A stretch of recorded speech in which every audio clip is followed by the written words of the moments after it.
काल केनवडेकर यांनी मुलाखत घेतली आणि त्यांनी म्हटलं की तुमच्यावर त्यांनी आरोप केला की माझ्या घरामध्ये अनधिकृतपणे घुसणं हा सुद्धा गुन्हा होता, अशा पद्धतीचं त्यांनी वक्तव्य केलेलं आहे. बघा, लक्षात घ्या, मी परवानगी मागून आत गेलो.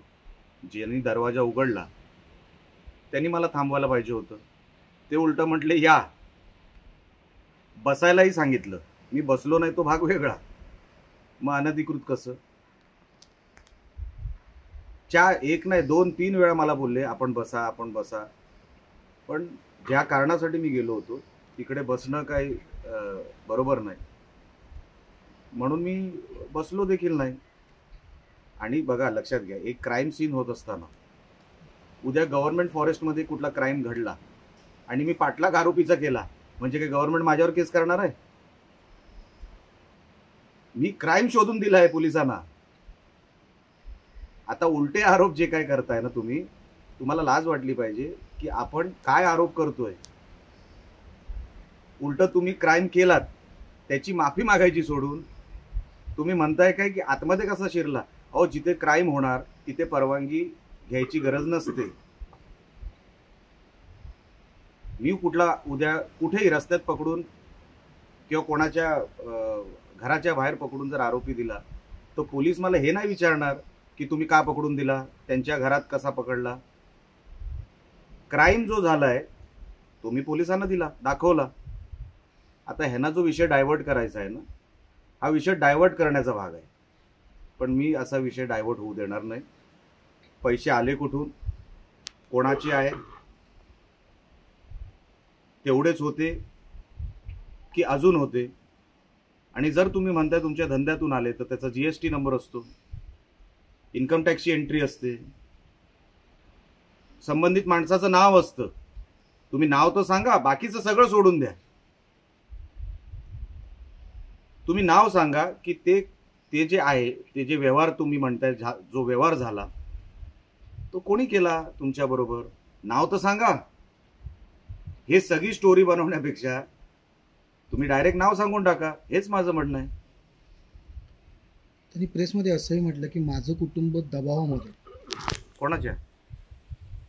त्यांना विचारा ना कोणाच्या दबावात आहे ते. साहेब, FIR दाखल झाली नाही, याच्यामध्ये सत्तेचा दुरुपयोग होतो असं आपल्याला वाटतंय का? मी प्रोसिजर फॉलो करणारा माणूस आहे. मी काल पण आपल्यासमोर जेव्हा आलो तेव्हा मी हेच बोललो की गव्हर्नमेंट प्रोसिजरला जो वेळ लागतो त्यांना ती वेळ दिली पाहिजे, पण अति करू नये. आम्हाला गृहीत धरू नये की आम्ही तुम्हाला वेळ देणारच आहोत म्हणून. आणि त्यासाठी मी आता वकिलांशी बोलून त्याच्यावरती काय करता येईल ह्याच्यामध्ये कायद्याच्या चौकटीत राहून हे मी आता त्यांच्याशी बोलणार आहे. आणि हे जाणून बुजून केलं ते असं कोणी तपासात वेळ लागतो असू शकतं ना साहेब. कुठली शक्यता आता नाकारता येत नाही. माझं काम आहे जनतेसमोर हे सगळं आणणं आणि जो फ्रॉड होतोय, जो क्राईम होतोय तो पोलिसांसमोर ठेवणं, निवडणूक अधिकाऱ्यांसमोर ठेवणं.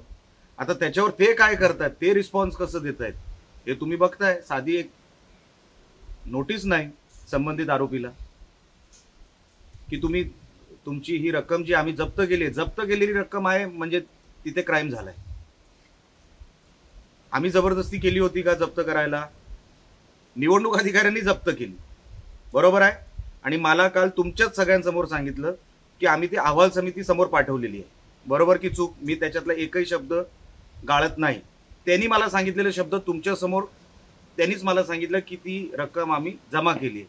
मग जमा का केली? म्हणजे पाणी कुठेतरी मुरतंय, क्राईम कुठेतरी झालाय, हेच माझं म्हणणं आहे. क्राईम जो झालाय ना त्याचा पहिला पडाव असतो FIR. FIR करून टाका. आणि जे तिकडे डिस्पोज करायला उभे होते ते सगळं, त्याच्यात मी नाव घेतलंय, ते कोण वेंगुर्लेकर नावाचा मुलगा होता आणि एक बंड्या सावंत नावाची व्यक्ती होती, ह्यांच्यावर पण FIR झाली पाहिजे.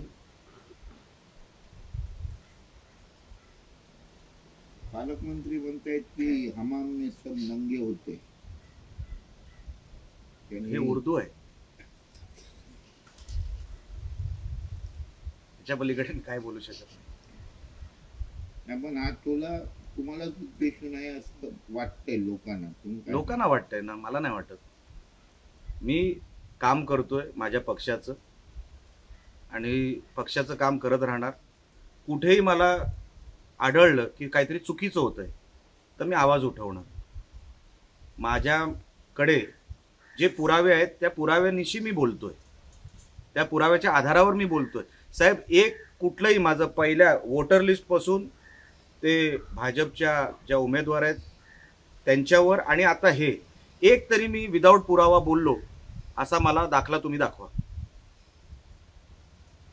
हे तर मी डायरेक्टच गेलो कॅमेरा स्टार्ट करून. मी विदाऊट पुरावा साहेब बोलणारा माणूस नाही. तुम्ही माझ्यावर टीका करू शकता, मला नको ते बोलू शकता, पण तुम्ही ह्याच्यातून म्हणजे हे जे ज्यांनी कोणी केलंय आणि माझा आरोप तर थेट सन्मान्य रवींद्र चव्हाण साहेबांवर आहे. ते आणि त्यांची लोक ह्याच्यातून वाचू शकणार नाहीत, कारण का न्यायव्यवस्था आहे. आमचा न्यायव्यवस्थेवर विश्वास आहे. सर, तुम्ही म्हणालात की थेट रवींद्र चव्हाणांवर आरोप आहे असं. त्यावेळी त्यांनी नितेश राणेंनी असं म्हटलंय की उदय सामंत जे आहेत ते सुद्धा सिंधुदुर्ग जिल्ह्यात येऊन गेले, आम्ही त्यांना सांताक्लॉज म्हणायचं का?